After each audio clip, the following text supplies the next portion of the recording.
Bonjour à tous et à tous. Nous avons vu la dernière fois dans ma vidéo numéro 8 comment définir la maladie. Je place un lien pour ceux qui n'auraient pas encore visionné. Dans la description en bas de la vidéo, vous pourrez le revoir et ça va vous aider aussi à comprendre ce que je vais raconter aujourd'hui concernant les maladies et notamment les maladies chroniques, vous avez lu dans le titre. Aujourd'hui donc je vais développer avec vous comment en fait on peut avoir ce type de maladie et ce n'est pas n'importe quelle maladie. Si vous me suivez maintenant depuis un petit moment, eh bien vous savez que la maladie se fabrique, on la fabrique, ce n'est pas quelque chose qui nous tombe dessus comme ça par hasard. Dans cette vidéo, eh bien je vais vous parler non pas de maladies aiguës, je vais pas vous parler des maladies comme j'ai pris un coup de froid, j'ai attrapé la grippe, non pas ce genre-là. Je vais surtout vous parler de ce qu'on appelle les maladies récurrentes. Les maladies, vous savez, qui reviennent plusieurs fois dans l'année, qu'on appelle souvent maladies chroniques, c'est la chronicité. Si on parle de maladie, eh bien il faut d'abord parler de l'état de santé. Et oui, parce que la maladie ne peut exister que si la santé n'est plus. Mais la santé, c'est quoi? C'est tout simplement un état d'équilibre. Un état d'équilibre, et lorsqu'il s'effondre, eh bien on tombe dans l'état de maladie. Mais de quel état de santé parle-t-on? Ça veut dire quoi, être en santé d'abord? Si l'on parle de l'état de santé du corps physique, alors nous savons que l'organisme humain a tout ce qu'il faut pour générer sa propre santé, son équilibre. Bien manger, bien dormir et surtout bien utiliser son corps, bien bouger, faire du sport, ça c'est important. Aujourd'hui, si nous utilisions physiquement notre corps autant que nous le devrions, eh bien 80% des maladies sur cette planète disparaîtraient simplement. Le corps humain est une machine incroyable, hyper perfectionnée et qui est capable de s'auto-équilibrer pour rester en santé.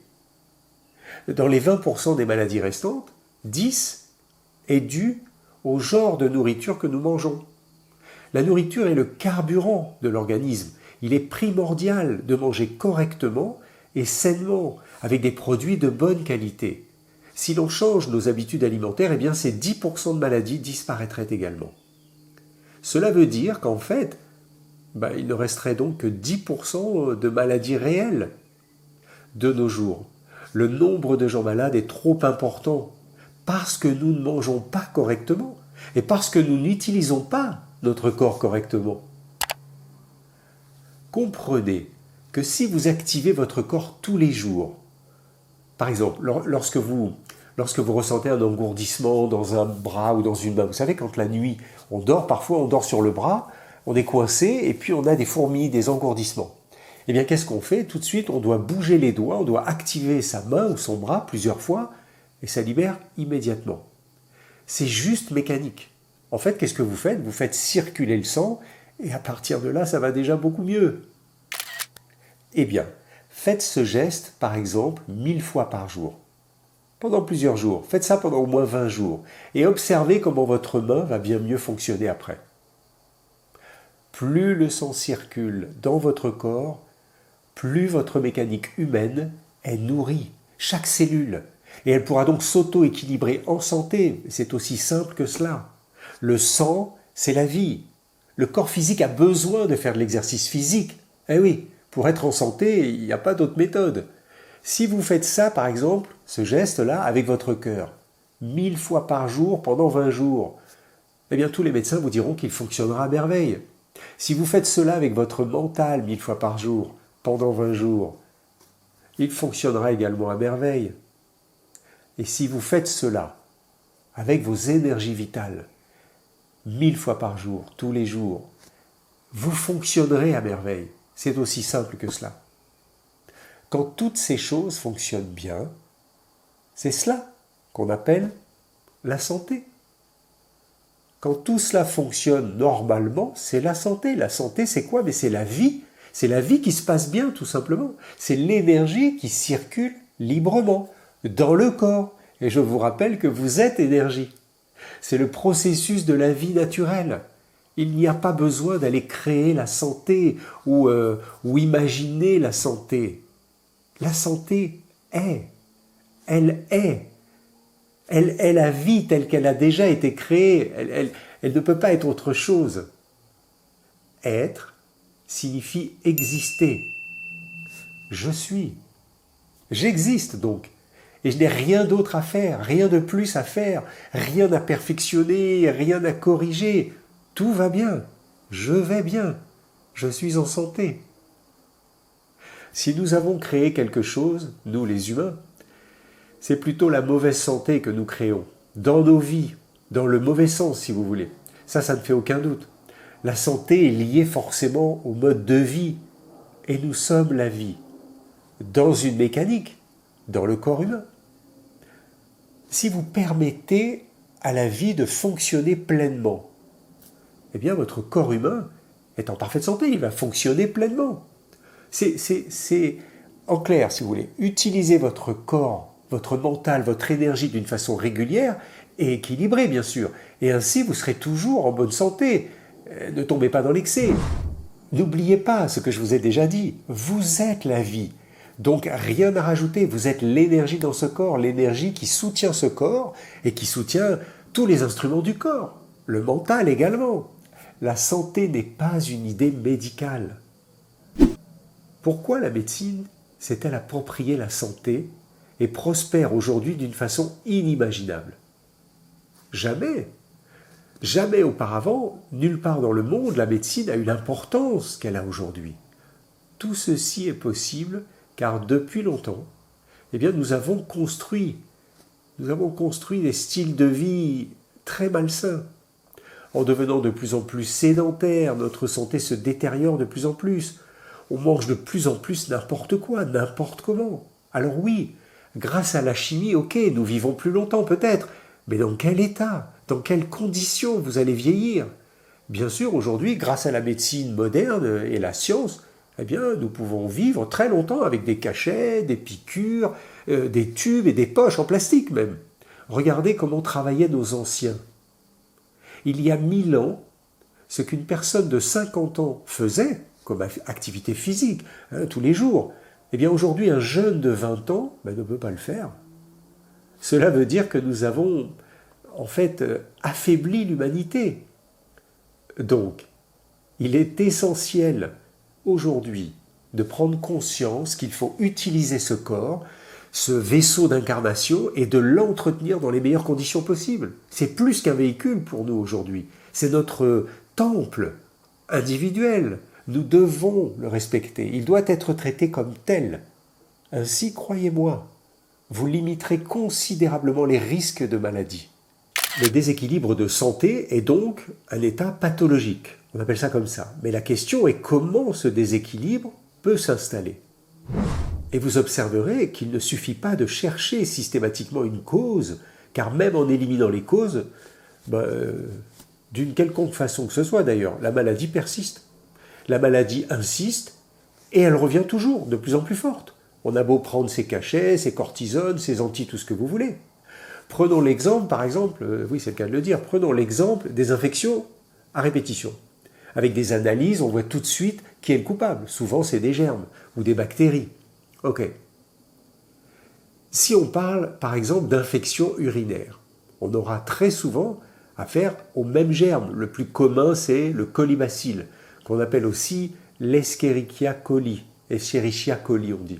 On le trouve communément dans les intestins des êtres humains.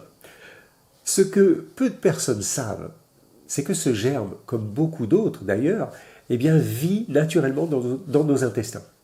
En étroite relation, si vous voulez, corrélation avec la flore intestinale, ils sont comme ça.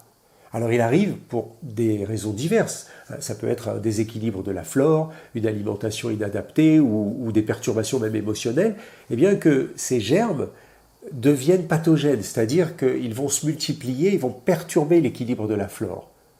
Non seulement ils ne nous profitent plus, si vous voulez, mais ils vont même se retourner contre nos propres cellules. Donc pour schématiser, notre système d'autorégulation de toutes ces bactéries qu'on appelle bactéries commensales, c'est parce qu'elles vivent en collaboration amicale justement avec nos cellules, eh bien cet équilibre va être rompu et notre système en fait n'arrive plus à réguler ce complexe équilibre qui permet justement l'état de santé. Donc si ces germes se multiplient en trop grand nombre dans nos intestins, alors ils vont être responsables d'une infection digestive. On appelle ça les colites infectieuses, par exemple. Et quand il y aura expulsion des selles, ces germes qui restent collés au contact des muqueuses, eh bien, pourront facilement s'introduire dans d'autres muqueuses, comme le méa urinaire chez la femme. Ils remontent jusque dans la vessie, ils provoquent une infection urinaire, que l'on appelle une cystite. Et voilà comment ça marche. Lorsque l'une ou l'autre de ces infections récidives, intestin, urinaire, et que l'on retrouve à chaque prélèvement du colibacille, on parle de colibacillose urinaire ou de colibacillose digestive. Et ça revient, et c'est récurrent, et à chaque fois, et on s'en sort jamais.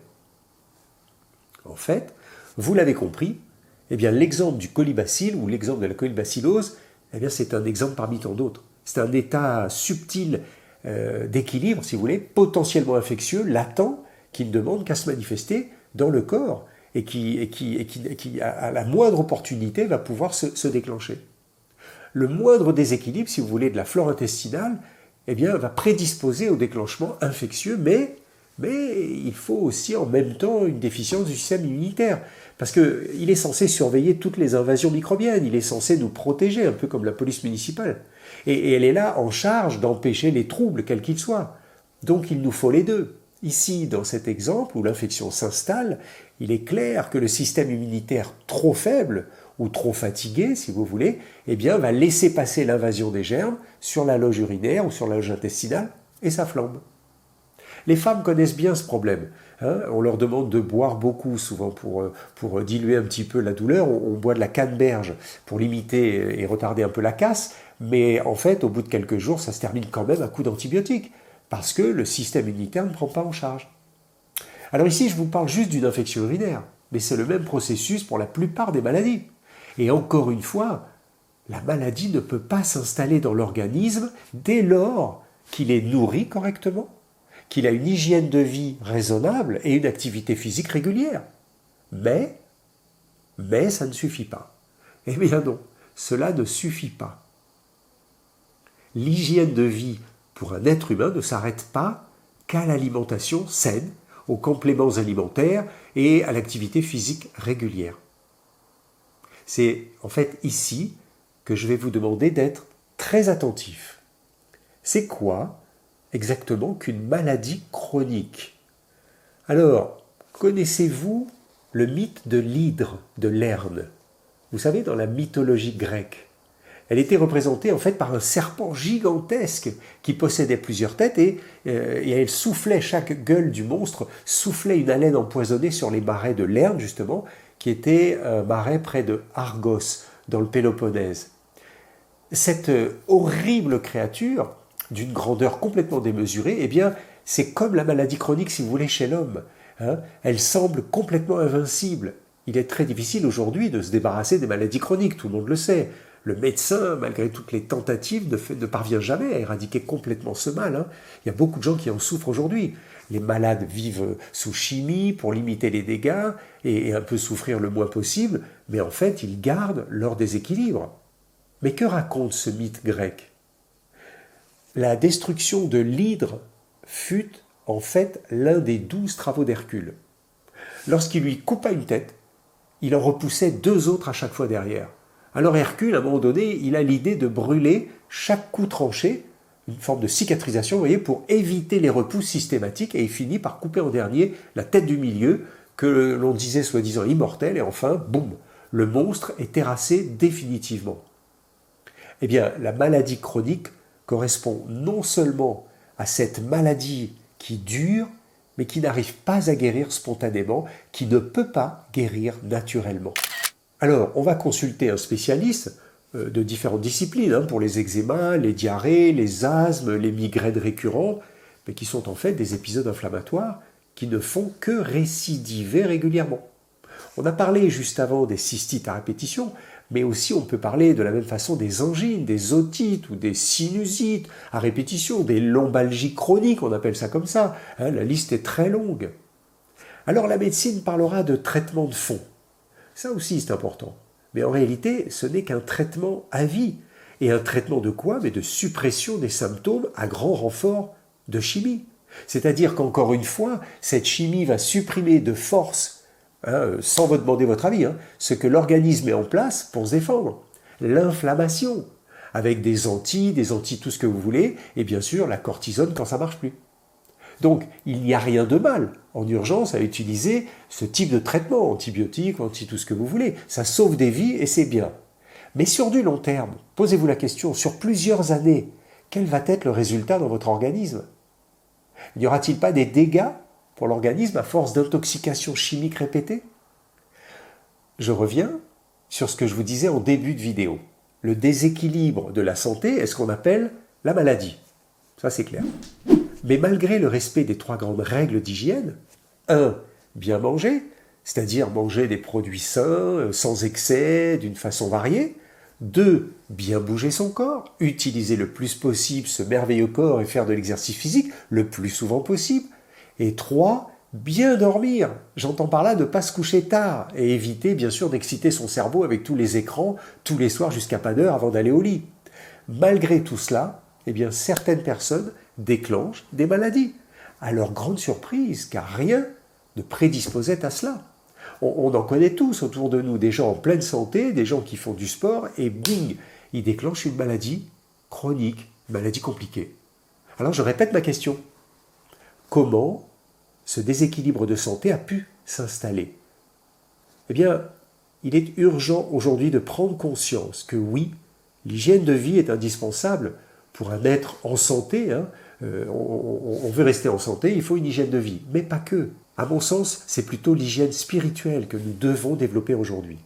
Qu'est-ce que signifie hygiène spirituelle?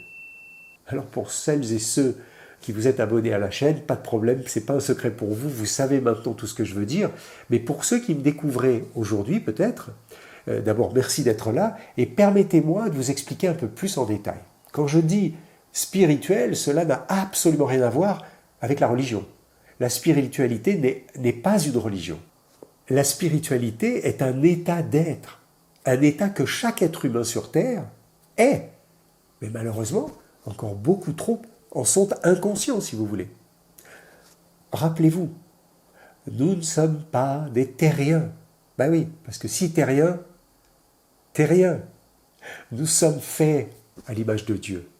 Le créateur de la vie n'est pas un chef de religion, Dieu. Okay? Donc, si Dieu, ou la source, ou l'énergie divine, vous l'appelez comme vous voulez, nous a fait à son image, alors nous sommes également divins. Nous avons le droit de dire que nous sommes divins. Nous sommes la même chose que lui. Et vous voyez que ça change tout. Le point de vue duquel vous observez votre vie tous les jours, c'est plus du tout le même. Vous n'êtes plus ce petit terrien personnel, avec une personnalité, vous croyez être juste ce que vous êtes, la copie conforme de quelque chose que vous... Non, divin. Nous créons tous les jours, nous créons sans même nous en rendre compte, parce que nous avons ce pouvoir créateur en nous. Nous pouvons créer des choses agréables et nous pouvons aussi créer des choses désagréables. Nous pouvons blesser notre entourage sans s'en rendre compte. Ce que tu donnes, tu le reçois.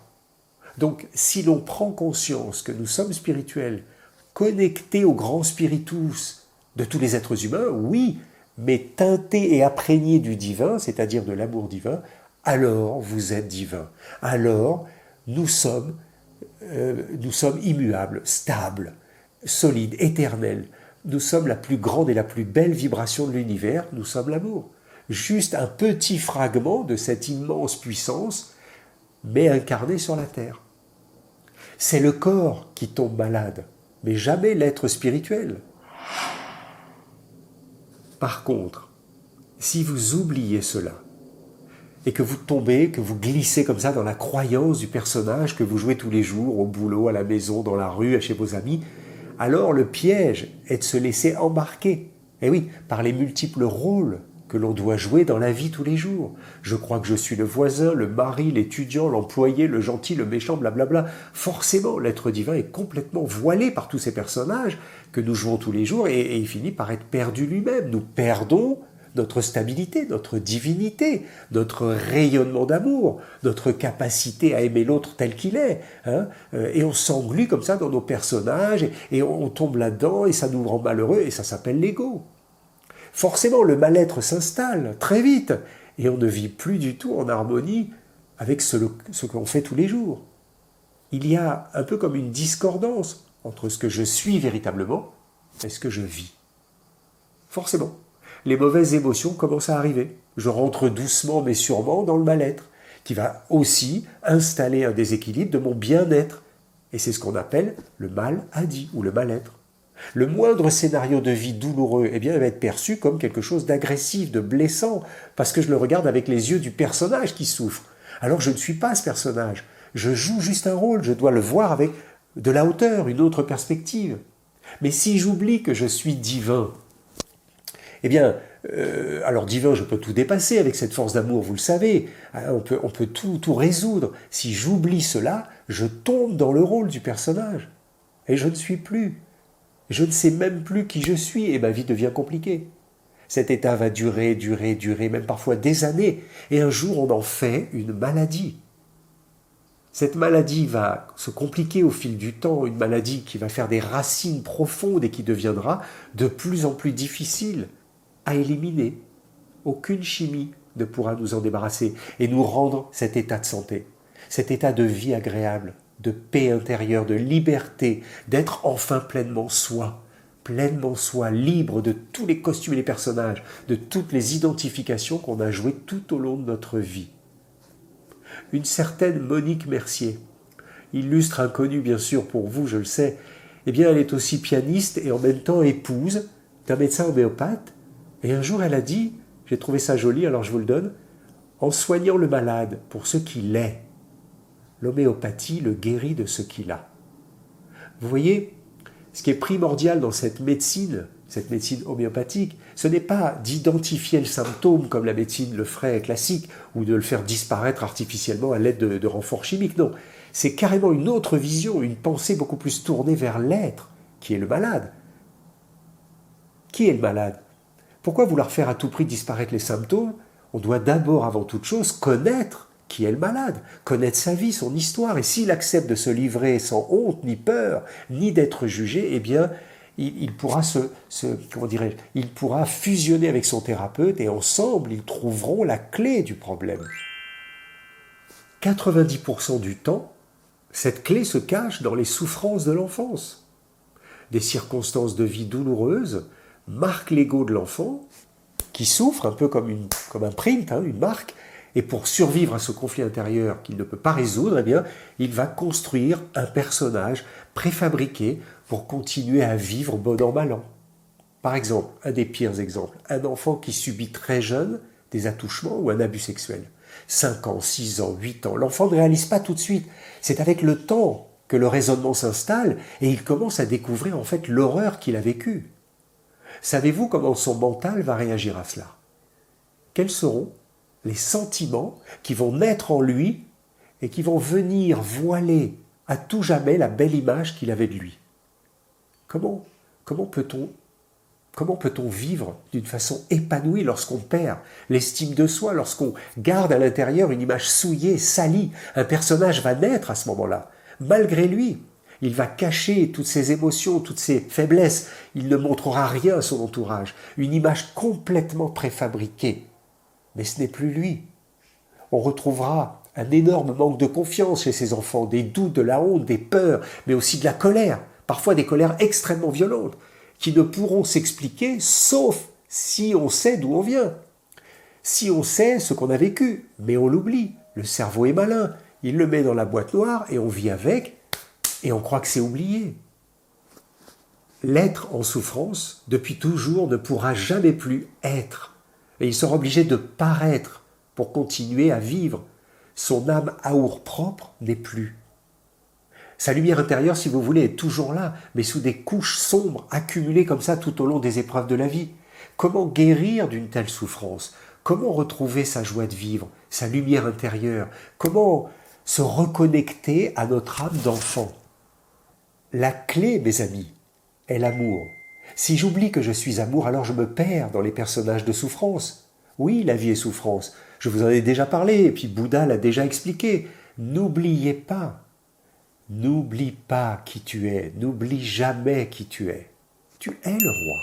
Tu portes la couronne d'or sur ta tête en tant que jeune roi. Tu es la lumière. Si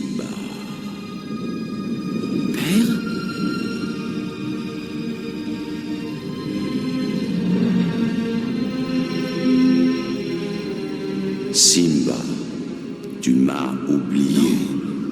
Jamais. Tu m'as oublié en oubliant qui tu étais. Regarde en toi, Simba. Tu vaux mieux que ce que tu es devenu. Il te faut reprendre ta place dans le cycle de la vie. Comment la reprendre? Je n'ai plus aucun pouvoir. N'oublie pas qui tu es. Tu es mon fils et c'est toi le roi. N'oublie pas qui tu es. Non, père, ne me laisse pas. N'oublie pas J'ai besoin de toi. qui tu es. Ne me laisse pas. Cette notion de travail spirituel, pour chacun de nous, est aujourd'hui un travail obligatoire pour rester en santé, car la plupart des maladies, et vous l'avez compris, je parle surtout des maladies chroniques ou des maladies récidivantes, sont dues parce que nous avons perdu l'être-té. Si je me suis perdu en moi, et que ma vie n'a plus de sens, si je ne suis plus heureux pleinement chaque jour, et sans effort à faire en fait, alors je suis en déséquilibre dans mon être, je suis en décalage entre ce que je suis et ce que je vis. Je ne sais plus qui je suis, j'ai perdu la conscience de qui je suis, et c'est là que le mal-être s'exprime, dans le corps, par le mal à dit. La maladie récurrente n'est qu'un message du corps, si vous voulez, pour nous indiquer que ça ne va plus. Il n'y a plus de plaisir de vivre. Nous souffrons intérieurement. Rappelez-vous, la souffrance, la souffre en ce, le souffre en soi. Alors je ne vais pas être trop long dans cette vidéo, mais vous l'avez compris, je l'espère, ce processus de l'implantation de la maladie dans le corps. La maladie a un sens et elle m'indique toujours ce que j'ai à comprendre, ce que je dois maintenant faire pour changer ma vie. Quel est le chemin qui me conduira vers la délivrance? Ce chemin nous appartient à chacun de nous. On peut être aidé, mais on doit le faire soi-même. On dit bien « aide-toi et le ciel t'aidera ». C'est pas moi qui l'ai dit. Si je travaille sur moi, sur mon soi, je m'applique à retrouver l'être divin que je suis, je le sais, mais je l'ai oublié. Et je suis perdu. C'est pour cela que retirer les rôles, retirer les couches, retirer les voiles va vous libérer. Ça prend du temps de retrouver sa lumière intérieure, mais c'est le travail que nous devons faire pour retrouver notre liberté. Alors vous allez me dire, mais comment on fait cela? Eh bien j'ai envie de vous dire que c'est d'abord une prise de conscience. Seul vous pouvez le faire, vous pouvez vous aider, accompagner, guider bien sûr, vous ne serez jamais seul. Chacun d'entre nous doit faire ce travail intérieur, un travail, vous l'aurez compris, spirituel. Retrouver chacun de nous notre part de spiritualité en nous, dans ce monde d'êtres humains. Mais nous ne sommes pas des êtres terriens, nous sommes des êtres spirituels. Sans le corps, sans la boulette de viande si vous préférez, il n'y a pas de terrestre, il n'y a pas de vie. Nous sommes spirituels, incarnés dans la chair, et nous devenons le terrien. Et oui, c'est comme ça. Rappelez-vous, être, c'est respirer. C'est la première chose que vous avez fait en arrivant sur Terre, en empruntant le corps. Et la dernière chose que vous ferez le jour où vous quitterez la Terre, le jour où vous quitterez le corps, c'est expirer. Donc, nous sommes spirituels. Nous sommes l'inspire-expire, la vie. Nous ne sommes que l'amour, que la lumière divine qui respire. Nous sommes les ambassadeurs du divin sur la terre. Et nous sommes venus illuminer tout autour de nous cette énergie de lumière, cette énergie d'âme Aour. Alors soyons juste ce que nous sommes. Soyez heureux. À bientôt.